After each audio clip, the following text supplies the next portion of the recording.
الله الرحمن الرحيم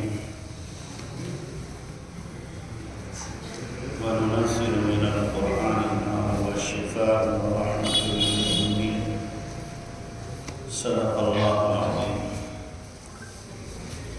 سبحان ربك رب العزة عما يصفون وسلام على المرسلين والحمد لله رب العالمين اللهم صل على سيدنا محمد وعلى آل سيدنا محمد وبارك وسلم اللهم صل على سيدنا محمد وعلى آل سيدنا محمد وبارك وسلم اللهم صل على سيدنا محمد وعلى آل سيدنا محمد وبارك وسلم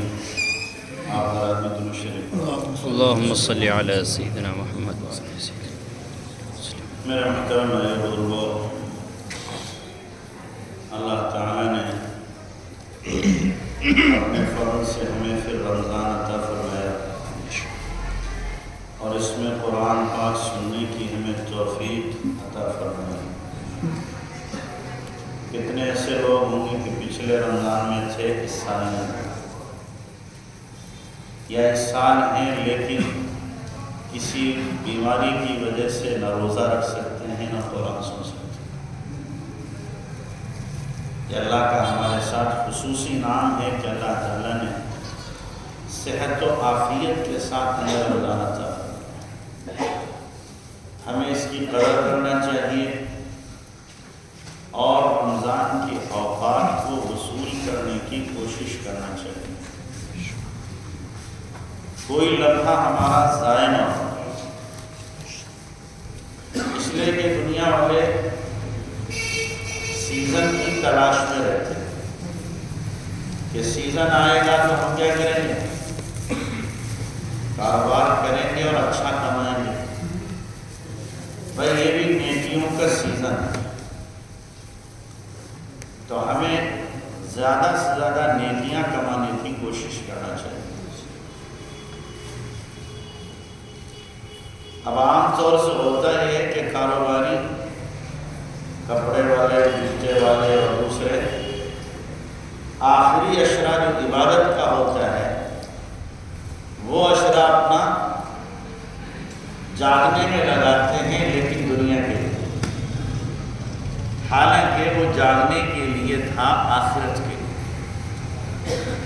ترتیب انہوں نے الٹ دی۔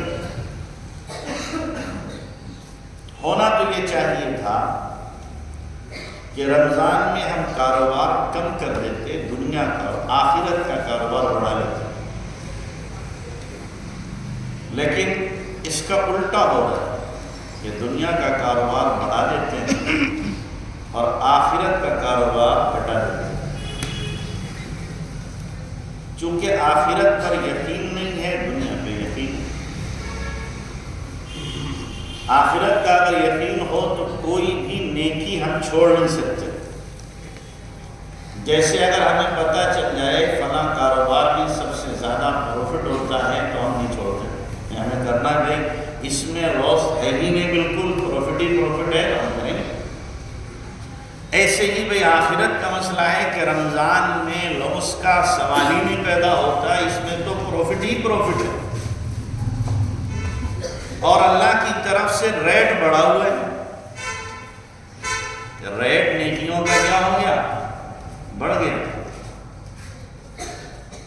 کہ پرائس پہلے کتنا تھا؟ 1 تھا، وہ 70 ہو گیا۔ فرض 70 فرض کے برابر، نفل جو ہے وہ فرض کے برابر۔ اتنا نفع تو کوئی بھی نہیں دیتا۔ کوئی ایسا کاروبار نہیں ہوگا کہ 1 روپیہ کے بدلے میں 70 آپ کو ملے، لیکن اللہ تبارک و تعالیٰ چونکہ کریموں کا کریم ہے، سخیوں کا سخی ہے، وہ 1 کے 70 دے رہا ہے، اور اتنا ہی پہ بس نہیں ہے، اگر اخلاص ہو جائے تو 70,000 بھی ہو جاتے ہیں، 70 لاکھ بھی ہو جاتے ہیں۔ اللہ تبارک و تعالی ہماری نیکیوں کو پالتا ہے۔ جیسے ہم بچڑے کو پالتے ہیں چھوٹا تھا بڑا ہو جاتا ہے، ایسے ہی ہماری چھوٹی سی نیکی ہوتی ہے، اللہ اس کو پالتا ہے اور وہ نیکی بہت بڑی اور پہاڑ کے برابر ہو جاتی ہے۔ چونکہ اللہ تبارک و تعالیٰ کو اپنے بندوں سے محبت ہے، تو اس لیے بندے کی ہر نیکی کی اللہ قدر کرتا ہے۔ اللہ کے ناموں میں سے ایک نام ہے شکور۔ شکور کہتے ہیں قدردانی کرنے والا۔ اسی لیے قرآن میں اللہ تعالیٰ نے 5ویں پارے کی آخری آیت میں فرمایا ما يفعل الله بعذابكم ان شکرتم وآمنتم وکان اللہ شاکرا علیما۔ اللہ کو کیا ملے گا تمہیں عذاب دے کے؟ انداز دیکھی گیا، ما يفعل اللہ بعذابكم، اللہ کو کیا ملے گا تمہیں عذاب دے کے؟ ان شکرتم وآمنتم، اگر تم شکر گزاری کرو، قدردانی کرو اور ایمان لاؤ، اس لیے کہ اللہ تو بڑا قدردان ہے۔ اس لیے ہمیں چاہیے کہ ہم رمضان کو ضائع نہ ہونے دیں، اس کے لمحات کو قیمتی سے قیمتی تر بنانے کی کوشش کریں۔ 11 مہینے بہت جاگا ہے، بہت سوئے ہیں، 1 مہینہ جاگو، بلکہ میں کہتا ہوں اپنے آپ کو رمضان میں اتنا تھکاؤ، اتنا تھکاؤ، اتنا تھکاؤ کہ بندوں کو بھی ترس آ جائے، اللہ کو بھی ترس آ جائے کہ میرا بندہ میرے لیے تھک رہا ہے۔ دنیا کے لیے تو سبھی تھکتے ہیں، اللہ کے لیے تھکے، آخرت کے لیے تھکے، جنت کے لیے تھکے۔ اسی لیے قرآن میں اللہ تعالیٰ نے فرمایا ہے کہ جنتی جب جنت میں جائیں گے تو کیا کہیں گے؟ الحمدللہ الذی اذھب عنا الحزن ان ربنا لغفور شکور۔ تمام تعریفیں اللہ کے لیے ہیں، اس اللہ کے لیے جس نے ہم سے غم کو، تکلیف کو دور کر دیا۔ جس نے تکلیف اٹھائی ہوگی وہی تو گیا نا، اور جس نے تکلیف ہی نہ اٹھائی ہو وہ کیا کرے؟ جو اللہ کے لیے تھکا ہوگا، اللہ کے دین کے لیے، اللہ کو حاصل کرنے کے لیے جس نے مجاہدہ کیا ہوگا، اس کی زبان پر یہ آئے گا الحمدللہ الذی اذھب عنا الحزن ان ربنا لغفور شکور۔ اس لیے اس مہینے میں اپنے آپ کو تھکاؤ ہو۔ ایک قرآن سن لیا آپ نے، اب یہ نہیں کہ جناب ہم نے کیا ہے 29 مارکاں ہو گئے، قرآن سن لیا، جب جیت گئے اب ہمیں ضرورت نہیں۔ قرآن سننے کی، ایک قرآن سننے کے بعد ہماری پیاس بڑھ جانا چاہیے۔ ایک قرآن سنا اب اور سنیں، اب اور سنیں۔ جیسے کہ کوئی ڈش آدمی کھا رہا ہو، اچھی لگے گی، 2 لقمے کھایا تو اب اس کا ہاتھ رکتا نہیں ہے، بلکہ جب تک طبیعت سیراب نہ ہو جائے تب تک کھاتا ہی رہتا ہے۔ ایسے ہی ہم نے کیا ہے قرآن سنا ہے، ابھی ایک چکھا ہے ہم نے قرآن، تو ہماری پیاس اور طلب میں اضافہ ہو اور ہم اور قرآن سننے کے لیے مشتاق ہو جائیں، اور جہاں قرآن پڑھا جا رہا ہے باقاعدہ وہاں ہم قرآن سنیں۔ یعنی کہ جناب ایک قرآن سن لیا الگ طرح سے شروع ہو گئی، نہیں۔ جن مساجد میں باضابطہ قرآن شریف تراویح میں پڑھا جانا وہاں سنیں، اس لیے کہ سال بھر میں اللہ کا قانون سننے کی ایک مرتبہ ہمیں توفیق ہوتی ہے۔ قرآن کیا ہے بھائی؟ اللہ کا قانون ہے، اللہ کا دستور ہے، یہ آئین زندگی ہے، دستور زندگی ہے، منشور زندگی ہے، یہ ہمارے لیے کیا ہے؟ دستور حیات ہے، آب حیات ہے۔ تو اس لیے کوشش ہونا چاہیے کہ ہم کیا ہے زیادہ سے زیادہ سنیں گے اور پھر اپنی زندگی میں اس کو لانے کی کوشش کریں۔ انشاءاللہ آپ سب قرآن کے عاشق ہو گئے نہیں؟ جی کون کون ہے ہاتھ اٹھانا ذرا؟ ماشاءاللہ سارے ہی عاشق بیٹھے ہیں۔ آج کل تو ویسے بھی سبھی عاشق، اللہ ماشاءاللہ کوئی بچا ہو۔ تو قرآن کی عاشق اگر قرآن سے عشق ہے تو قرآن آپ اسی کو کافی نہ سمجھو، باضابطہ قرآن اور سو، اور پھر روزانہ پڑھنے کی عادت ڈالو۔ عام دنوں میں اگر آپ ایک پارہ پڑھتے تھے تو رمضان میں کم سے کم روزانہ غیر حافظ 5 پارے پڑھتے۔ غیر حافظ کتنے؟ اور حافظ کے لیے جائز نہیں 10 پارے سے کم روزانہ پڑھے۔ حافظ کتنے پڑھے روزانہ؟ 10 پارے کم سے کم، غیر حافظ 5 پارے روزانہ۔ مزہ تو جب ہے یہ قرآن پڑھتا رہے پڑھتا رہے پڑھتا رہے۔ امام ابو حنیفہ رحمۃ اللہ علیہ 63 قرآن پڑھتے تھے رمضان میں۔ کتنے؟ 63۔ حضرت امام حنیفہ رحمۃ اللہ علیہ کے شاگرد بننے کے لیے ضروری تھا حافظ ہونا، اس کو شاگرد نہیں بناتے تھے جو حافظ نہ ہو۔ امام محمد رحمۃ اللہ علیہ پہنچے تو پوچھا حافظ ہو کہ نہیں؟ کہ جاؤ پہلے حفظ کر کے۔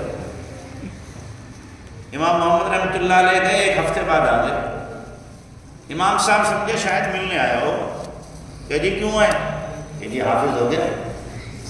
1 ہفتے میں آپ اچھا سناؤ۔ ایک بیٹھا میں سنا دیا پورا۔ ارے واہ، یہ تو بڑا ذہین بچہ ہے۔ اچھا اس کی ذہانت کا پتہ چل گیا، اب اس کی اطاعت کا دیکھنا ہے کہ یہ ہمارا ماننے والا کتنا ہے۔ تو کہا بکرے کی 3 اوجھڑیاں اٹھا کے لاؤ۔ بچہ ہے 8-10 سال کا، اسے کہا 3 اوجھڑی بکرے کی لاؤ۔ اب کیسے لائیں گے؟ تب علم پہنچے، ایک ہاتھ میں دوسری، ایک ہاتھ میں، ایک دانت میں پکڑ کے لے، دانت سے پکڑ۔ استاد نے کہا ہے تو ماننا ہے۔ 3 اوجھڑیاں لائے۔ اب امام حنیفہ رحمۃ اللہ نے کہا واقعی یہ بچہ تو بنے گا، کچھ بٹھا لیا اپنے ساتھ۔ پھر امام محمد بنے۔ اللہ تعالیٰ نے ظاہری حسن ایسا دیا تھا کہ یہودی اور عیسائی چہرے کو دیکھتے تھے اور کلمہ پڑھ لیتے تھے کہ چھوٹا محمد جب اتنا خوبصورت ہے تو بڑا محمد کتنا خوبصورت ہے۔ کہتے تھے اسلام کے حق ہونے کے لیے بندہ کافی ہے۔ اتنا چہرے پر جلال اور جمال اور اتنی رعنائی اور اتنی خوبصورتی تھی۔ تو قرآن کے ایسے عاشق لوگ تھے۔ تو ہمیں بھی قرآن سے ایسے ہی اپنا تعلق قائم کرنا ہے اور قرآن سے اپنی رغبت کو بڑھانا ہے، اور اپنے گھروں میں قرآنی آوازیں بلند کرو، شیطانی آوازیں بند کرو۔ گھروں میں آوازیں گائیں گی شیطانی جو ہوتی ہیں گانے باجے کی، ان سب کو تیاگ دو کہ ہمارے گھر میں ایک ہی آواز ہوگی، گائے کی قرآن کی آواز۔ کوئی جن، کوئی شیطان، کوئی بھوت، کوئی پریت، کوئی ہوا، کوئی نہیں آ سکتی۔ جہاں قرآن پڑھا جائے گا وہاں شیطان کیسے رک سکتا ہے؟ اس لیے کہ روحانیت کی طاقت شیطانیت سے زیادہ ہے۔ روحانیت میں جو پاور ہے وہ شیطانیت میں نہیں ہے۔ جہاں روحانیت زیادہ ہوگی وہاں شیطانیت نہیں آ سکتی۔ کرو گے بھائی؟ انشاءاللہ طے کرو، ہم بھی اپنے بچوں کو حافظ بنائیں انشاءاللہ۔ بناؤ گے نا انشاءاللہ؟ اور آپ کے بچے نہ رہے تو پوتوں کے لیے، نواسوں کے لیے نیت کر لو کہ پوتے نواسوں کو انشاءاللہ کیا بنائیں گے؟ حافظ بنائیں۔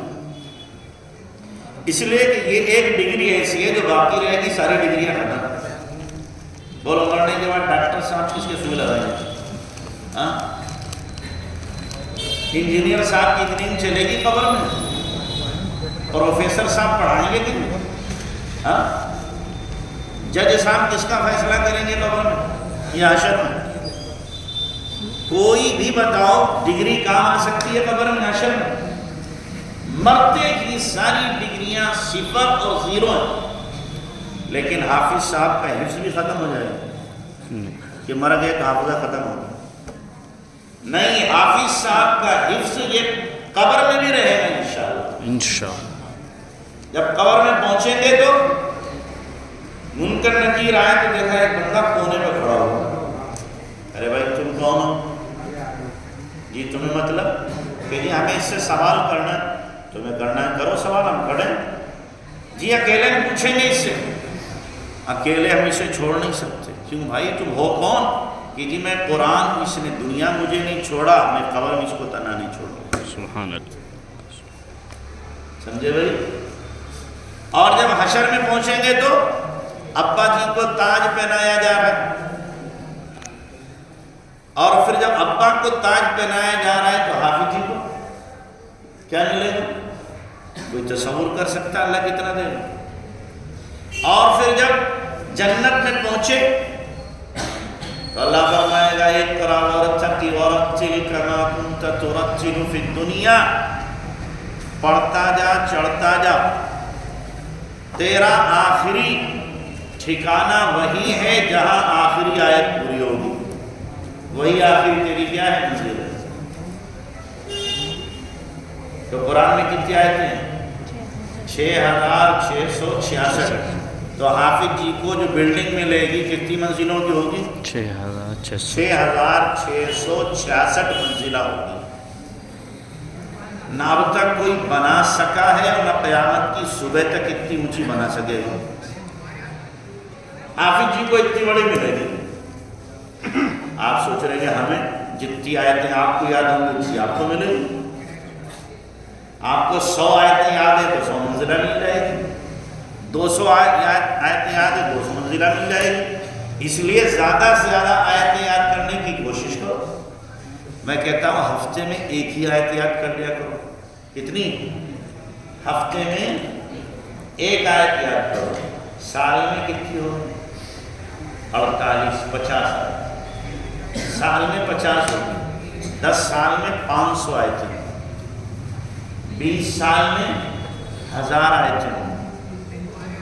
ہفتے میں اگر ایک یاد، اتنا تو کر سکتے اگر نہیں کر سکتے کہ ہفتے میں صرف ایک آیت یاد کرتے ہو انشاءاللہ کرو گے بھائی انشاءاللہ۔ اللہ ہم سب کو عمل کی توفیق عطا فرمائے۔ دعا فرمائے۔